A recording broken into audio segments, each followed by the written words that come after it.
আমি শ্রী জ্যোতিষাচার্য রঞ্জিত চক্রবর্তী। অনেকদিন পরে আপনাদের লাইফে এলাম। সামনে 2রা সেপ্টেম্বর সোমবার কৌশিকী অমাবস্যা। এবারে অমাবস্যা পড়েছে অহরাত, মঙ্গলবার দিন 3রা সেপ্টেম্বর সকাল 6:31 পর্যন্ত আছে।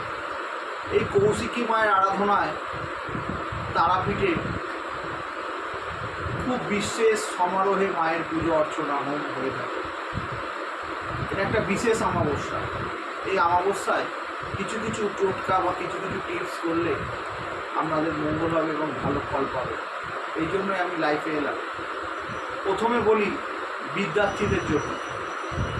যেসব বিদ্যার্থী পড়াশোনা করছে তাদের জন্য এই অমাবস্যা পড়লেই সকালে 9টা পানে একটু করে হলুদ, একটু করে মেটে সিঁদুর আর 9টা লবঙ্গ, 9টা এলাচ দিয়ে একটু ধূপ মোমবাতি ঘুরিয়ে এই 9টা পানকে পুকুরের জলে বা কোনো ভালো পুষ্করিণীতে নিক্ষেপ করুন। তার নাম বিদ্যার্থী যে পড়াশোনা করে তাতে ভালো ফল পাওয়া যায়। নমস্কার।